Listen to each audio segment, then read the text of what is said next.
denials. My name is Mary Muko. I am a member of the WPS Provider Outreach and Education team, and I will be your host today. Joining me is my friend and coworker, Aline Sigler. She is going to be helping me today by monitoring the chat. She'll be adding information to the chat as we move around in the presentation today. Here is our objective and agenda. Our objective, of course, is to learn how to fix or avoid common Medicare claim denials. The agenda should look familiar, as this is the language that was posted in our advertisement for today's event. Now, the webinar focuses today only on psychiatric diagnostic evaluations.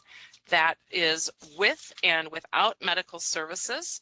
The CPT code used to report these services is 90791 and 90792. So I'm going to begin by providing an overview of WPS coverage for these services. Next, I'll reveal the most common reasons why WPS denies these codes, and this is based on actual claim submission data. I'll share ways to fix and avoid these, share links to a number of resources, and I'll be demonstrating some of those resources and websites throughout today's presentation. At the bottom of the slide, you will see a disclaimer notice. This is just a notice telling you to take a look at those legal disclaimers at the end of the presentation or the slide deck. These are the CPT copyright notice, and your participation in this webinar today infers to us that you agree to the terms of the copyright notice. CMS also asks that we do not record these sessions for profit-making purposes, so we would ask that our audience also not record any portions of the presentation today. And remember, we're going to place that recording out on our Encore Presentations webpage as well as on our YouTube channel. So let's get started with an overview of WPS coverage for 90791 and 90792.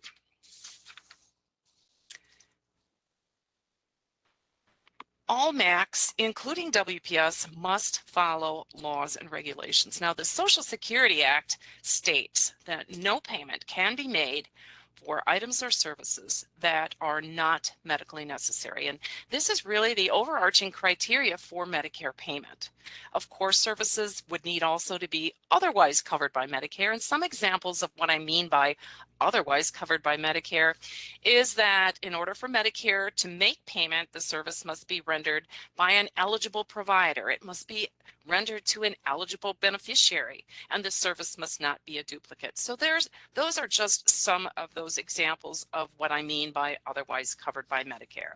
But first and foremost, the Social Security Act says we can't pay for anything that's not medically necessary.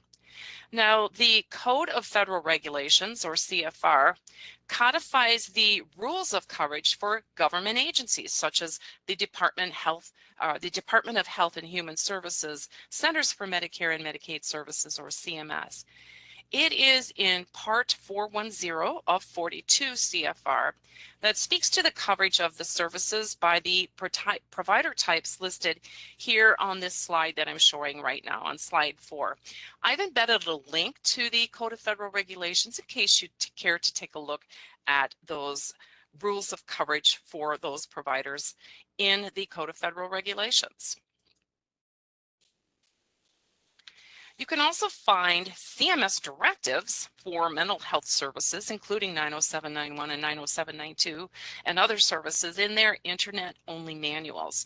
The Medicare Benefit Policy Manual addresses clinical psychologists, physicians, and other healthcare providers that can perform mental health services. This would include definitions of those providers that can render those services. The claims processing guidelines, or the internet-only manual that is for those claims processing guidelines, is the publication called 100-04, titled The Medicare Claims Processing Manual. In Chapter 12, you'll find information for physician and non-physician practitioners. I want to point out also that the Claims Processing Manual also includes instructions for processing data sets and claim forms. So, for example, Chapter 26 provides claim form instructions for the CMS 1500 claim form. Now, MACs can publish a local coverage determination, or LCD, and this would define when a service is covered, or is considered rather, medically necessary in their jurisdiction. So WPS has published an LCD. It is L34616, titled Psychiatry and Psychology Services. And this applies only for services that are billed in WPS jurisdictions, and it includes only WPS's coverage requirements for the CPT codes within that particular policy, including those that we're talking about today, the 90791 and 90792. Now remember that CMS does not allow any coding information to be a part of an LCD or a part of a policy, so therefore the coding and billing guidelines for our LCD 34616 is published in a billing and coding article also titled Psychiatry and Psychology Services, and the number for that is A57480. So I've embedded links to these here on this slide so that you can easily go out to the CMS website and take a look at the policy and the billing and coding guidelines in its entirety. So let's take a look at both of these to see where to find the coverage guidance and billing and coding guidelines for 90791 and 90792. Sorry about that, got tongue-tied there. Now, both of these codes appear on the list of covered telehealth services. As with in-person assessments, telehealth services should also be well documented. Now make certain you include some important elements, or the same important elements when you're billing telehealth services. Consider the use of modifiers to receive correct reimbursement, including when those services are being rendered via telehealth. And remember, if you're billing for interactive complexity, you'll also need to adequately document it with that telehealth service. Now, we've covered use of modifiers and interactive complexity in previous webinars. Recently, or just now, we're wrapping up a series of mental health webinars that we've called Mental Health Playbook.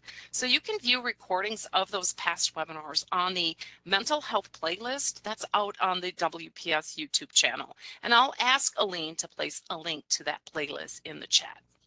So let's look at the LCD. To find coverage for 90791 and 90792, you would look under the coverage guidance heading. And I've opened the policy and have it available, so I'm going to pull it over here. Bear with me, I have the page up, but I hadn't actually opened it.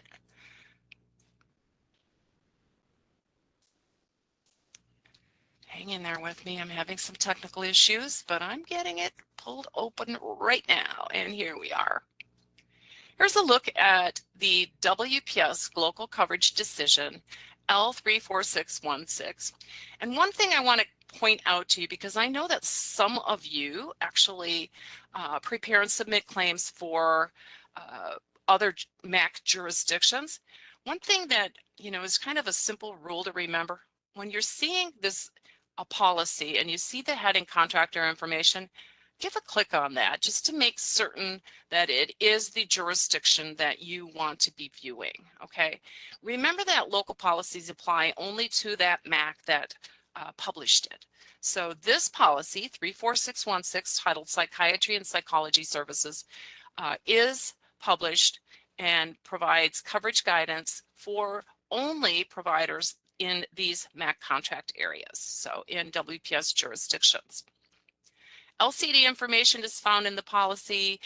We did host that webinar a while back that spoke to this policy. We actually walked through this policy. You'll be able to find a recording of that out on our YouTube channel. It is right here, though, where we begin coverage guidance, and today's webinar is focusing on the psychiatric diagnostic evaluation, and that is found right here in the policy. This is where you're going to find a description of the service. You'll also see that the LCD explains that this service with medical services includes a psychiatric diagnostic evaluation with a medical assessment. The LCD further explains that this may require a physical exam, communication with the family, prescription medications, and ordering laboratory or other diagnostic studies. Now, it also includes physical examination elements. So if you're billing that 90792, you want to pay particular attention to that. The diagnostic psychiatric evaluation is an assessment, and it really is a key initial step in understanding mental health status of a patient, establishing a diagnosis, and developing that treatment plan for that patient. The codes are typically applied for new patients, but they may also be applied to assessments of existing patients, but only when their condition has substantially changed. The policy does not list eligible providers for these services, but those that are eligible to bill the 90791 and 90792, or I should say, or 90792, would include a group of mental health providers like psychiatrists, clinical psychologists, clinical social workers. We also have those certified nurse specialists, even marriage and family therapists and mental health counselors. And of course, there's a handful of other non-physician practitioners as well. Remember, though, that providers can only bill based on their state scope of practice, and those that are not eligible to bill for evaluation and management services would not be allowed to bill that 90792. That's the diagnostic psychiatric evaluation with medical services. So let's go back to the PowerPoint here and take a look at some of that coverage guidance that you can find in our policy. Here on slide 8, you're going to find that coverage guidance that appears in the policy, and I took this information directly to the policy. So this says that patients may need an evaluation and diagnosis by a multidisciplinary team prior to the implantation of peripheral or service nervous system stimulators. And then we have embedded a link to the National Coverage Determination for electrical nerve stimulators. The policy also includes this guidance, and it does apply to both 90791 and 90792. You can't report these codes with an E&M code on the same day by the same provider. You can't report these codes with a psychotherapy service, an individual psychotherapy service, on the same day. And you can only report these codes once per day. Something to keep in mind. And again, where did I find this information? It's right here in the policy. Right here. Okay. So these slides that I prepared today is just a summary of the information in the policy, that coverage guidance. Here's more guidance that applies for both of these codes. When reporting these codes, you can report them more than once for a patient when separate evaluations are conducted with the patient and other informants on different days. And this service is considered medically necessary once every 6 months per episode of illness. However, if reported more than once per episode of illness, documentation is going to be needed or need to be submitted in order to require the establishment of medical necessity.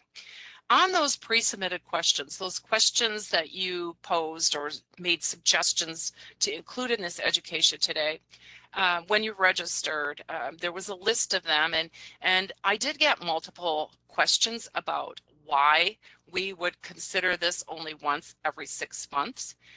It is because WPS considers it medically necessary that this service would be reported only once for a patient when separate evaluations are conducted, or once every 6 months. Remember that the LCD defines medical necessity, and what we're going back here to each time when you ask me, why can't I repeat this more than once every 6 months? Why can't you pay this provider type for this service and also this provider type for this service? It all comes back to that overarching criteria for Medicare payment.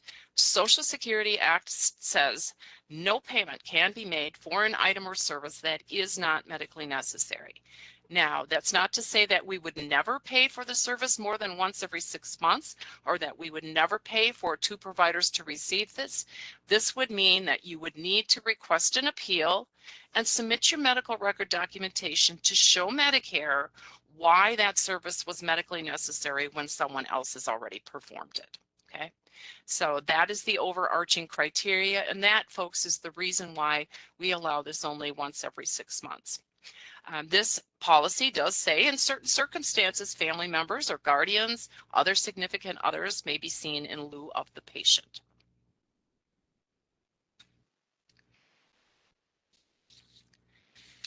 In addition to that policy, we also have the billing and coding article. I mentioned to you earlier that CMS requires that we have no CPT codes, no codes of any kind, such as a diagnosis code. That is included in the policy itself. So what we do is we publish, typically with every LCD that we publish a billing and coding guideline.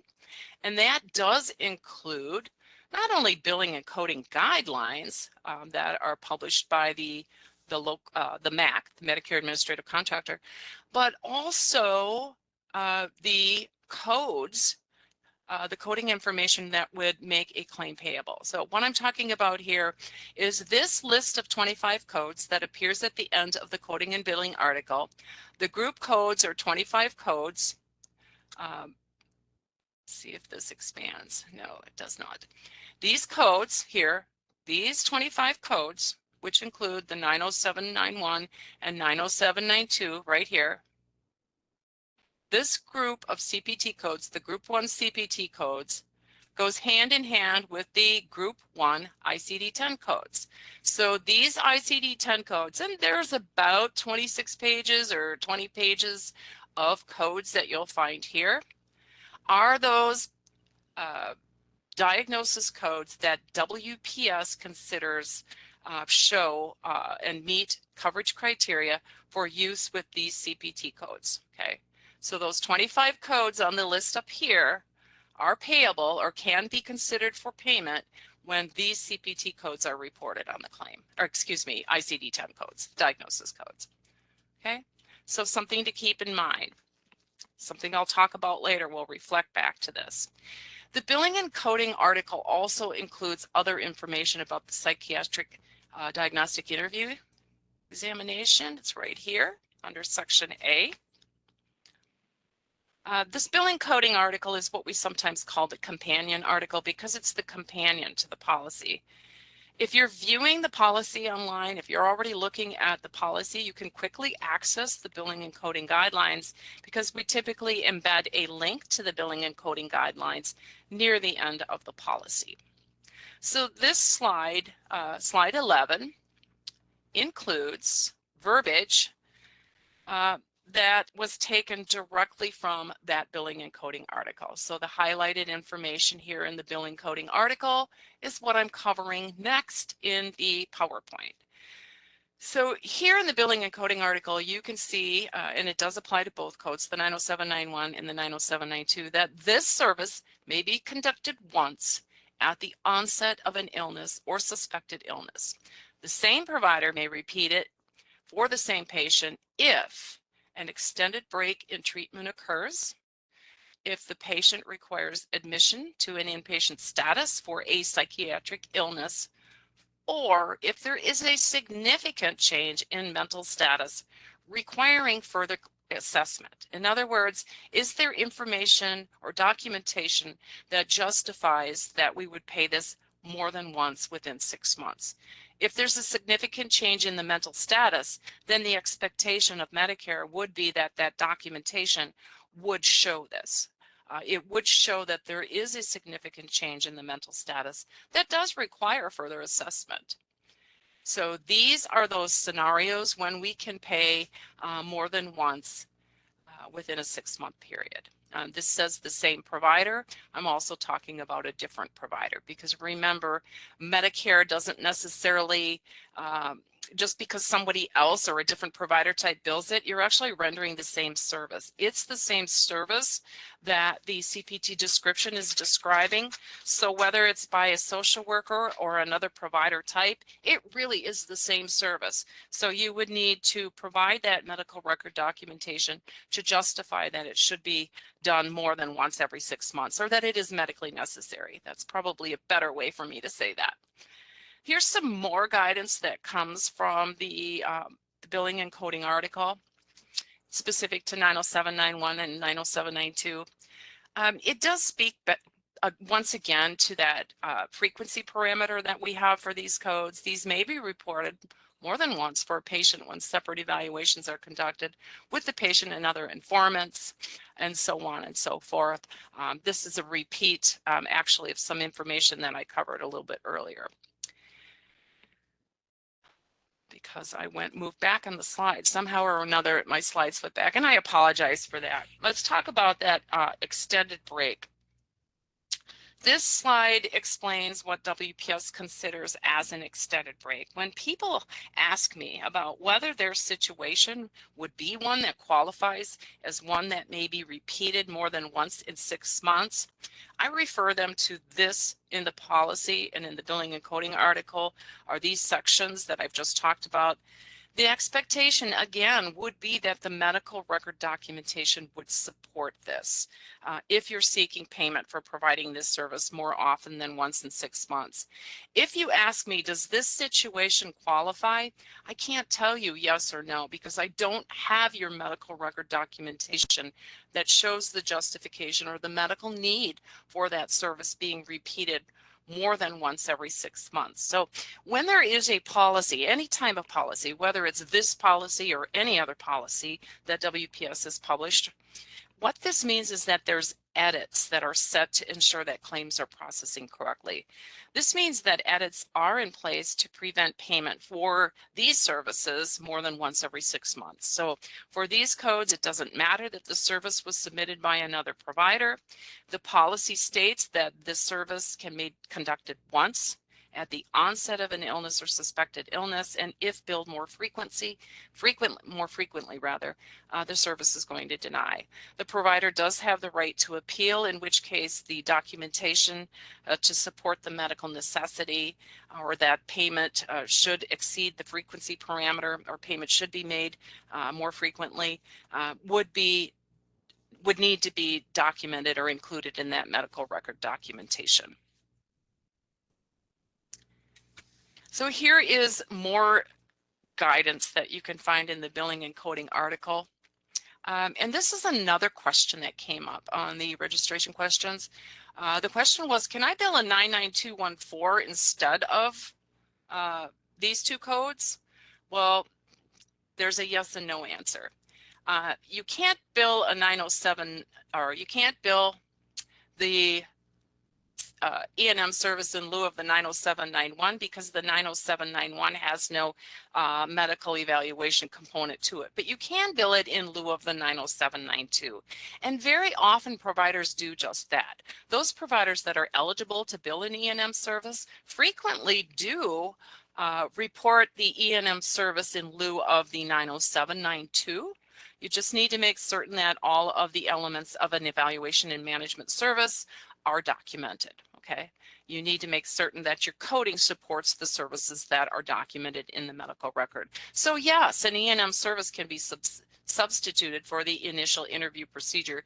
You would bill the E&M in lieu of 90792. Okay, E&M services require, in addition to the interview and examination, the provision of a written opinion and/or advice. And EMT or E&M CPT codes rather do not include a psychotherapy service. And remember that psychotherapy cannot be billed on the same day as a 90791 or 90792, but it can be billed on the same day as an E&M service. Okay, there's an add-on code that's used to report that. Let's talk a little bit more about documentation and diagnosis. In addition to the frequency parameter. Of course, your documentation is really important when billing these services. There's a lot of providers that ask me to explain the documentation requirements for mental health services. And here is what I do. I point them right to the policy, because the policy itself includes that information. Our policy staff included it when this policy was drafted and written. And I'm pulling it back open again. I want to show you where you can find that documentation information in the policy. So if you're viewing our policy L34616, again, it is the WPS policy. It's titled Psychiatry and Psychology Services. I'm going to scroll down, so look away just for a moment if that scrolling will bother you. And I'll show you where you can find the documentation requirements. It is here under General Information, Associated Information. Right here, folks, is documentation requirements for the mental health services in this policy. Now, in addition to these documentation requirements, we also have some documentation requirements that apply specifically to psychotherapy services, and those are found right here within the policy. So I receive questions a lot about what do I need to include in the documentation. This is where I point you. This is what you need to include based on the policy. Okay. That is where you'll find documentation.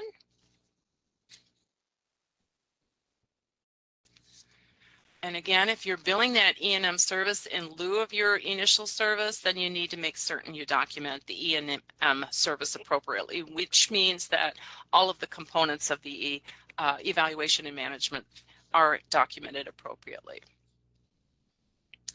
So in addition to the guidance in the policy, this slide lists what to include in the documentation when billing these services. I showed you where you can find information in the policy, but I want to include a list of items for you to include here within the PowerPoint presentation. So this includes all the necessary elements. Make sure that you're thoroughly documenting the service. This is what's going to assure payment of the proper benefits. So make certain you're identifying your patient.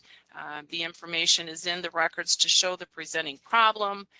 You'll want to address the psychiatric and medical history. There will be a mental status exam, risk assessment, and of course that all-important treatment plan. And the policy speaks to what you need to include in that treatment plan. And remember, you need to sign and date the documentation as well.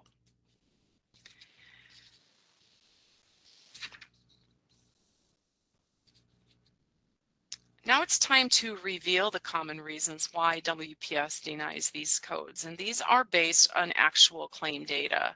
We have a tool that people in provider outreach and education, myself and Aline and others on our team use. It was a dashboard set up by our Insight team, and Insight is the name of the department that is our data analyst. And I'm going to show you really quick what it looks like here and talk about it just for a minute. We can use this database to choose to filter, for lack of a better word, what we want to look at or what we want to view data on. Try to make it as big as I can here. Make it a little bigger real quick. We can use this dashboard to choose which jurisdiction we want to look at. I'm going to look at all jurisdictions. I'm looking today at Part B claims. That's what I'm talking about today. Those claims that are submitted on the CMS 1500 claim form. I can choose to look at denied claims versus unprocessable claims. And unprocessable claims, I'm trying to get this to move away. Froze up there for a minute.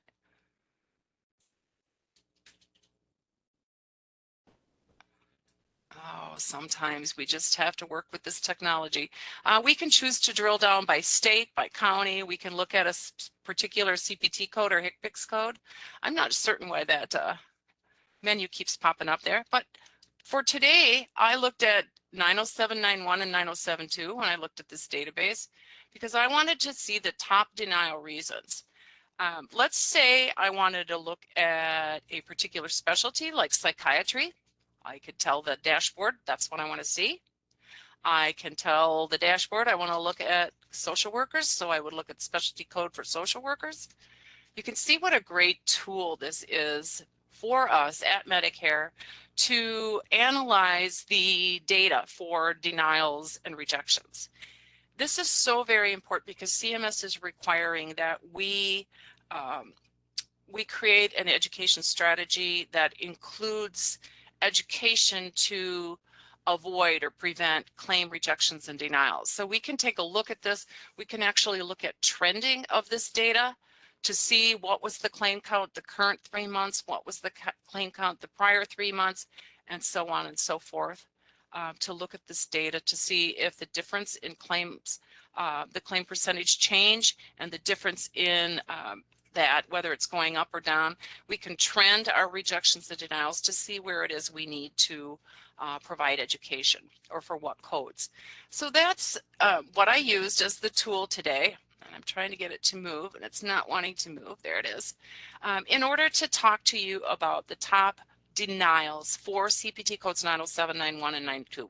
I know based on my experience, I've been talking to providers and educating providers in our jurisdictions about mental health for quite some time, for years. And I know that these codes are problematic because of all the questions I've been asked and I've answered. I want to make certain that you receive payment for those services that you're entitled to.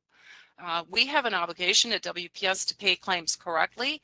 If there is a medical need for you to bill for these services, 90791 and 9072, more than once in every 6 months, I want to make certain that you receive payment for that. So that's why I'm talking about this today. What are the common denials? What you do to fix or avoid these? And then, of course, I want to make you aware that if your documentation supports the medical necessity for more than one of these services within 6 months, show us and you will receive payment. Okay. So let's take a look at the data. This is the slicers, the data slicers or the filters that I used to analyze the data. I looked at jurisdictions 5 and 8. I looked at Part B claim submissions. The dates that were available when I pulled up that dashboard was a 3-month time span, February 1 through April 30th of this year.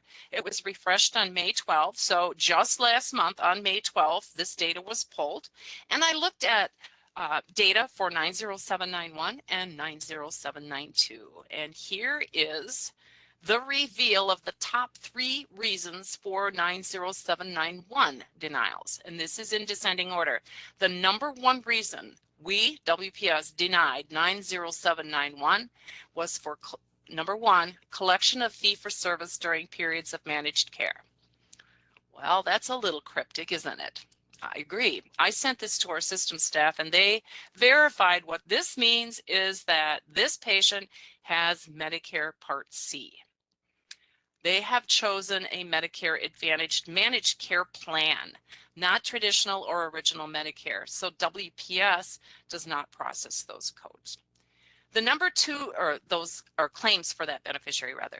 The number 2 reason we denied 90791 is because Medicare does not pay for this many services in this time period. That reflects back to what I've been talking about a lot today, because in the policy and in the billing and coding guidelines, so we told you that WPS, this contractor, will not pay for this service more than once in every 6 months, unless you meet A, B, C, or A or B or C. That information is within the policy and the billing and coding guidelines. That means that that particular denial is a medical necessity denial. And any time that you believe the likelihood that Medicare may deny your service or your claim line due to medical necessity, that should put up a little flag to you to say, should I present this beneficiary with a Medicare Advanced Beneficiary Notice of Non-Coverage, the ABN. One of my colleagues is actually having a webinar about use of the ABN today. We also have some recordings on our YouTube channel. But this is a situation anytime where Medicare may deny for not medically necessary reasons, you can consider presenting your patient with that ABN. Okay. The number 3 reason we denied this is Medicare will not pay for this service for this condition. Now, do you remember when I showed you earlier that list of CPT codes in the billing and coding article and the list of ICD-10 codes in that billing and coding article? That's when the edit fails for this. Medicare cannot pay for this code for this CPT. I keep saying CPT, but ICD-10 code. We can't pay for this service for this condition. Okay, this CPT for this ICD-10 code. That is in the billing and coding guideline. That's also a medical necessity denial. So again, you need to consider presenting your patient with that ABN. More reasons for denial. This physician or supplier is not eligible to receive payment. That is a situation where you'd want to check your provider enrollment file. Is it because of the date, or is it really truly because that individual that's rendering this service is not eligible for another reason? That's a provider enrollment issue you would need to check on. Number 5, the time limit for filing your claim is expired. And for these denials, folks, there is no appeal right. You have 1 year from the date of service to file your Medicare claim to Medicare. If you do not do so, your claim will be denied and there is no appeal right. Now, we do have a process to request a waiver for timely filing in place. You can find an article out on our website, and I've included that resource in your handout materials. But if the reason you didn't file your claim timely is because another entity made payment as primary and then they come back later and ask you to pay that money back because Medicare was primary, CMS says we can't allow a reopening for that reason. That's a third party that has recovered their payment and they're now asking or telling you Medicare's primary. CMS says we cannot waive the timely filing for that reason. Duplicate charge paid on a certain date on another claim. We receive a lot of claims for duplicate charges. They are very expensive for both providers and beneficiaries. You can find articles on our website to avoid these. Another denial, these services are denied because the patient is in a hospice. Unless you're the attending physician billing for patient services, if a patient has elected hospice, all of these services that are related to the terminal illness of that patient are covered under the hospice versus the hospice benefit under as opposed to Part B. So you're going to want to submit those services then, or those services are denied because they're part of the hospice or what the hospice should cover. The next claim must be sent to the employer group health plan or large group health plan first. That means Medicare is the secondary payer, so your claim first needs to be sent to that employer group or that large group health plan first. And we have resources available that explain coverage when Medicare is secondary payer, explain what you must, how you must submit your claim and such, and the fact that you must send it first to that other insurance to pay first. A lot of great information is out on our YouTube channel if you're looking for secondary payer program information. That was 90791. How about 90792? Well, it's very similar, just a little bit different order. Number 1, reason for denial of 90792 is Medicare does not pay for this many services in this time period. That says frequency, folks. That's based on policy. That means it's a medical necessity denial. Next is that collection of fee for service during periods of managed care. Again, the patient is not a traditional original Medicare beneficiary. He or she is elected Medicare Part C. Medicare will not pay for this service for this condition. That's related to the policy once again. That's medical necessity. Duplicate charge paid already on another claim.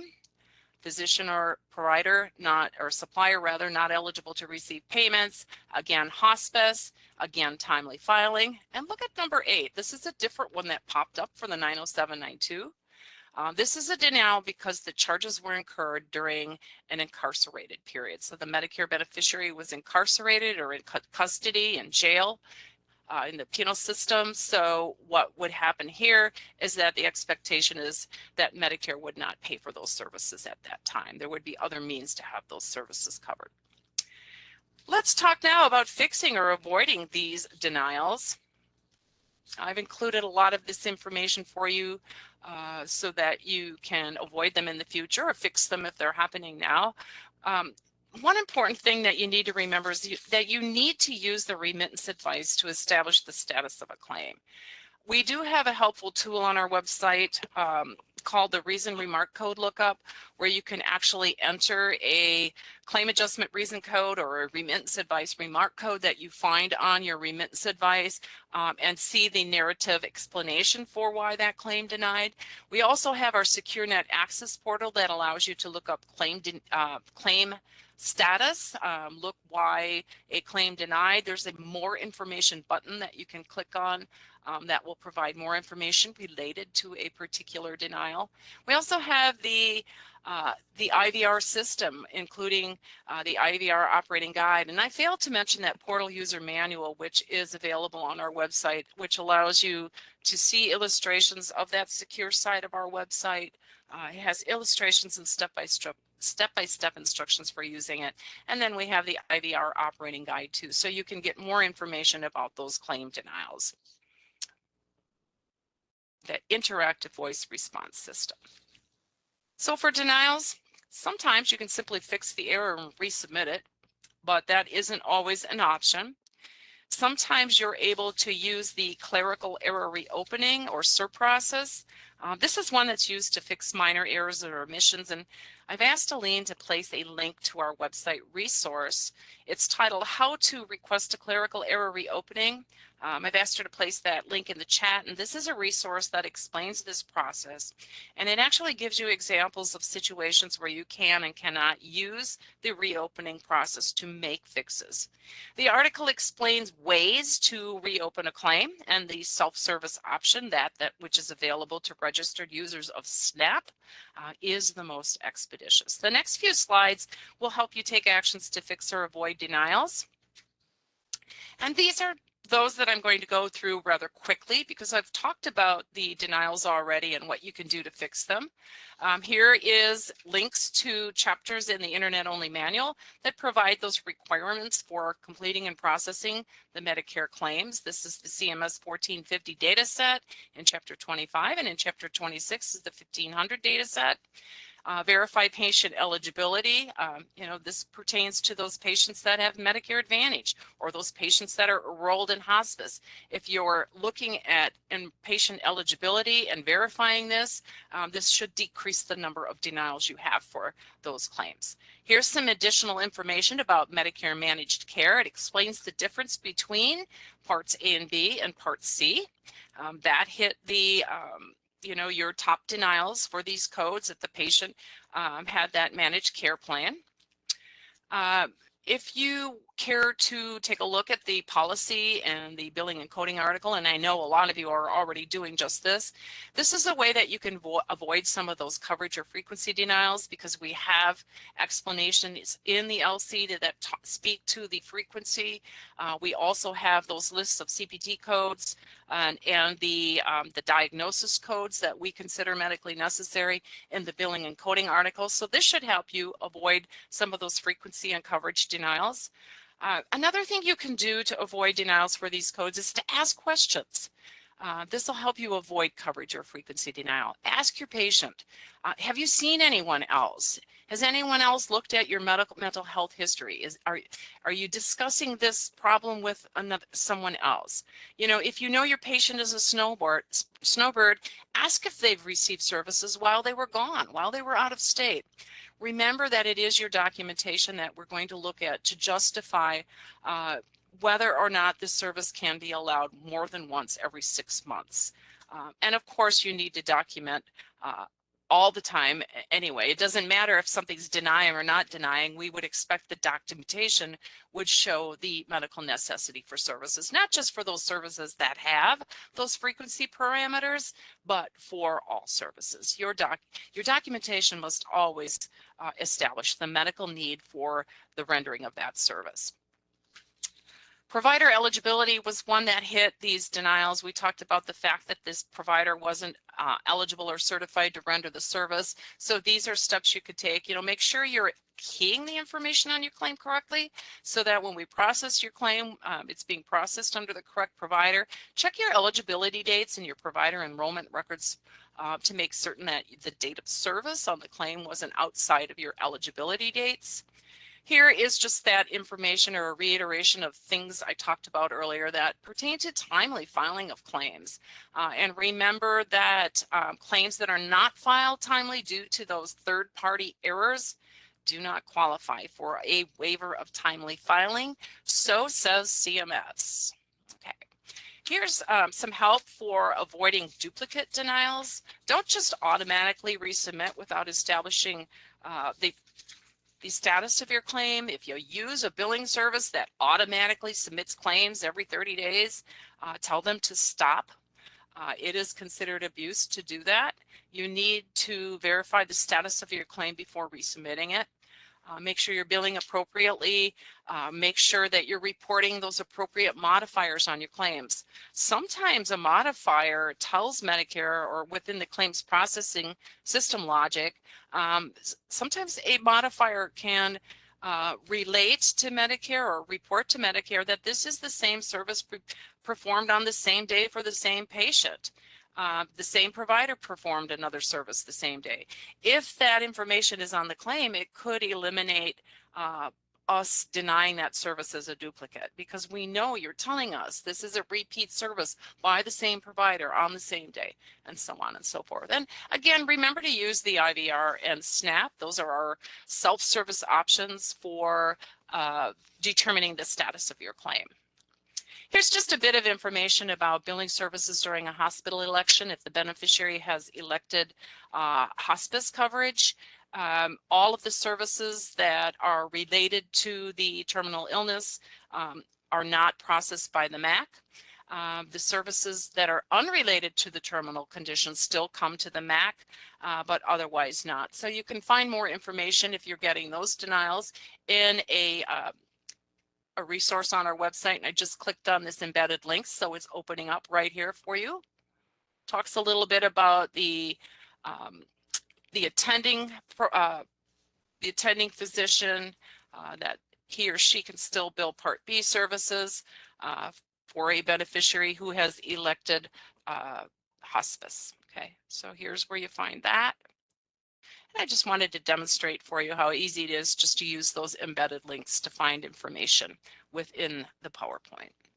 MSP, that Medicare Secondary Payer Program, we have fact sheets, questionnaires, and guidance for you. And again, that YouTube channel playlist, that MSP playlist. And here is where you can choose to click on this link to get more information about beneficiaries in state or local custody. We will deny claims for those patients or those beneficiaries that are in state and local government custody. We do provide some exceptions, and you can see that resource that I've included the link for, embedded the link for, which shows you how to use a modifier to tell us there is an exception. Lots of resources here are included.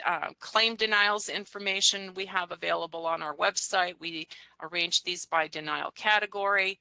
Here's some information about using that clerical error reopening process to fix a something that's omitted or a simple error. This particular article says what is and is not a clerical error, considered a clerical error, and it tells you those corrections that can be processed using this reopening process, and those that can't. That's really important too.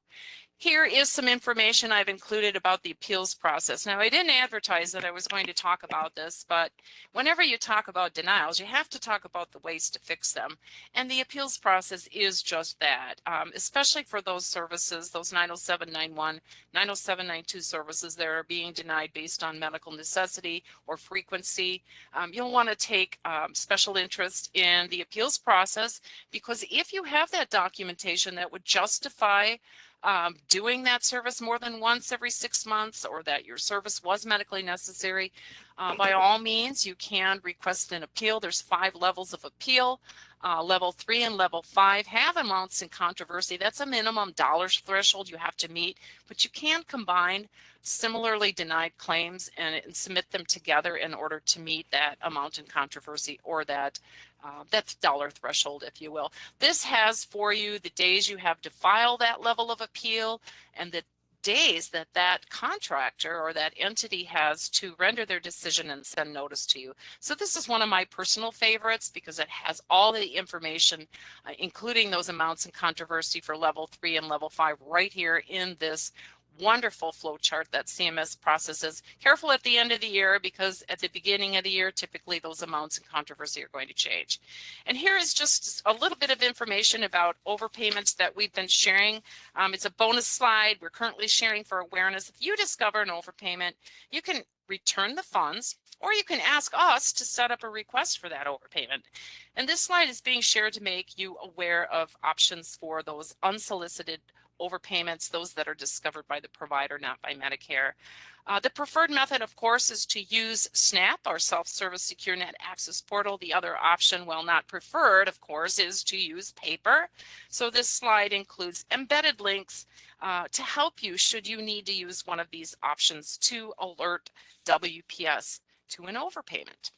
This then brings us to the questions and answers section of this webinar today.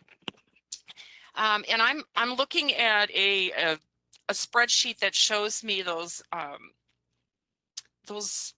questions asked or those suggestions when you registered for today. And one of the items here says documentation requirements. And I talked about this already. It is in the policy. And I also talked about those today. So I showed you where do you find the documentation requirements for 90791, 90792.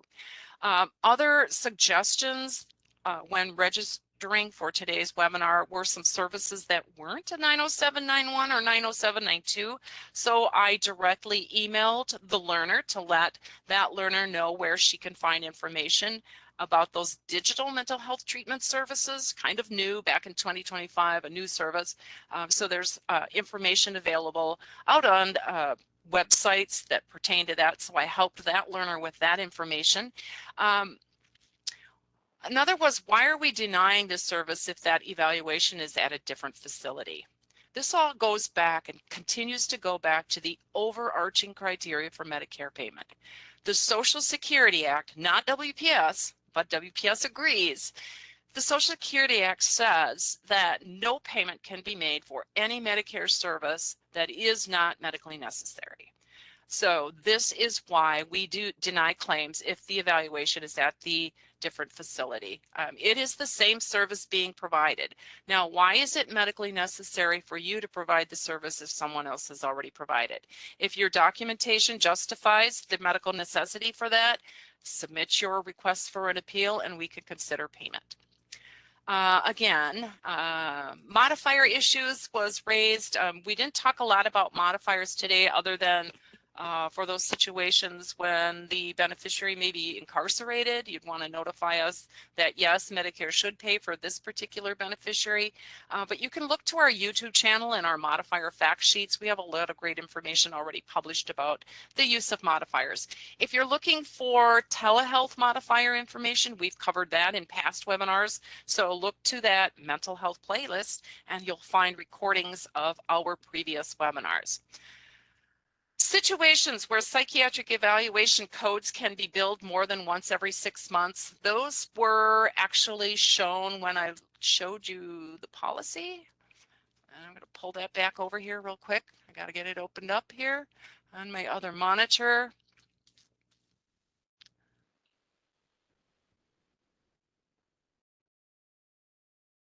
All right, and the policy, the billing and coding article, bear with me.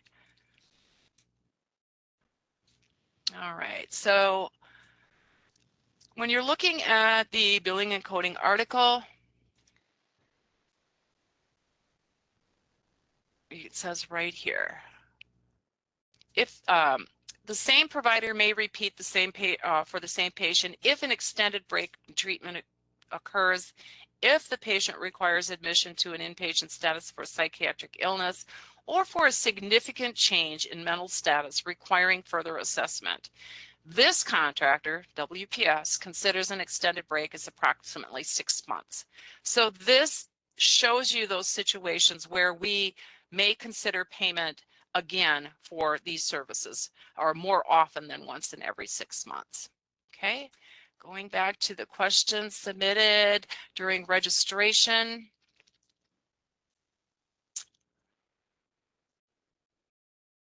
Going back to my list.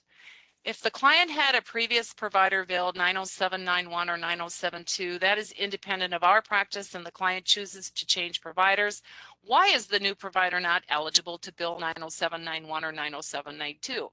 What is the amount of time that would need to lapse before the 90791 or 90792 can be billed again? And I showed you this information.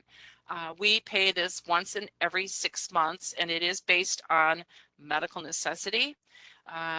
It is 6 months that do need to lapse before the claim would be allowed to pay if a second service comes into the claim processing system.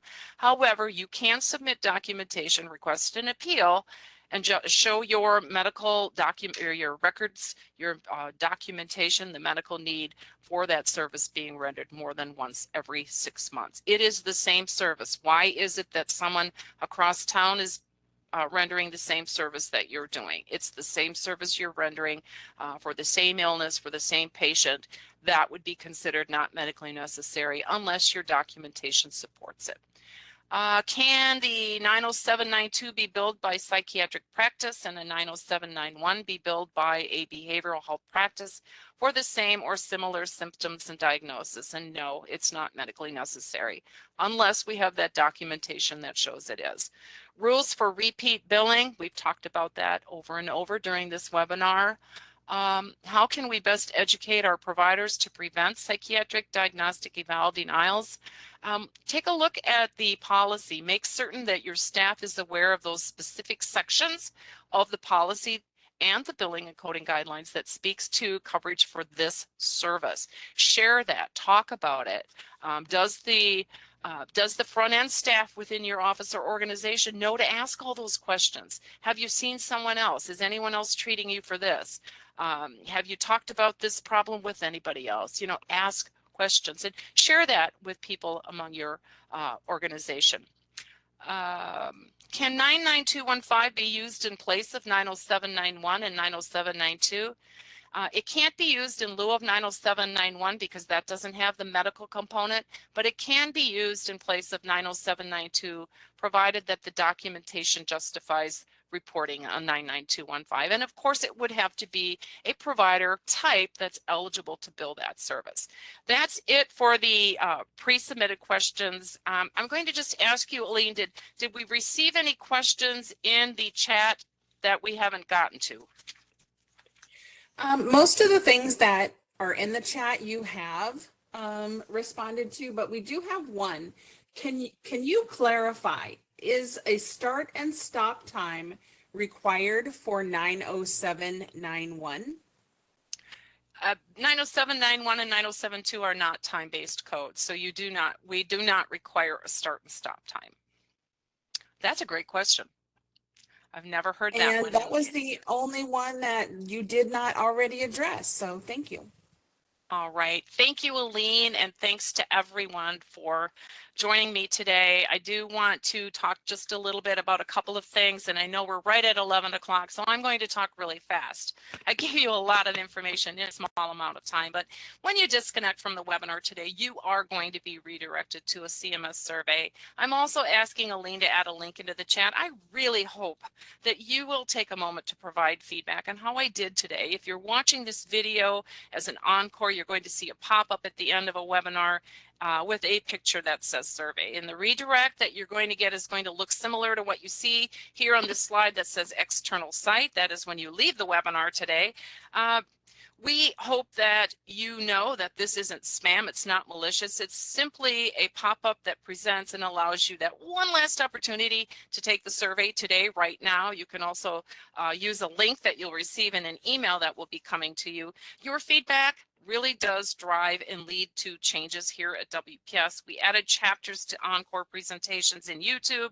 These are timestamps that you can find in the description and not only give you an overview of what's being covered, but it also helps you jump around within that video to the points in that video that really interest you the most. Training indicators were also added.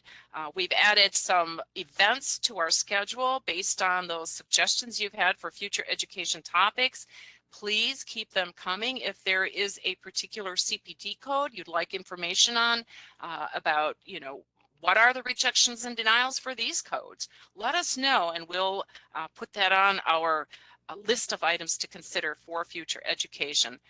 We really want to thank you for attending today. After disconnecting, you're going to receive a thank you for attending, and that email is going to contain in the body of an email, not a separate attachment, some verbiage that will you can use to submit to an accrediting body of your choice for consideration of awarding you with CEUs. If you join by phone, WebEx, who sends that email, that automated email, is not going to be able to generate the automated email to thank you for attending. Instead, it's going to say, sorry, we missed you, because WebEx doesn't know that you dialed in. They don't have your telephone information, so they don't have you appear in their attendance. But if you'd like, and if you need CEUs, send an email to the WPS Education mailbox, wps.gha.education@wpsic.com. In the subject line, if you would please, or in the email, not the subject line, put the name of this webinar and the date, and we will send you, after we confirm your attendance, if you include your 10-digit telephone number, we'll confirm your attendance and we'll send you that email that includes that certificate of achievement that you could send on to that accrediting body. If you think of any questions, those can be emailed to me for 7 days following today's event. Now, those questions have to pertain to what I talked about today, not other mental health services, but send them in to the mailbox. Aline has added a link to the chat to remind you of the education mailbox address. So this brings us then to the end of today's presentation. On behalf of myself and Aline and all of Provider Outreach and Education, I do want to thank you for being here today, and I hope that you will join us for future events. You may now disconnect. Thanks, everyone. Have a great day.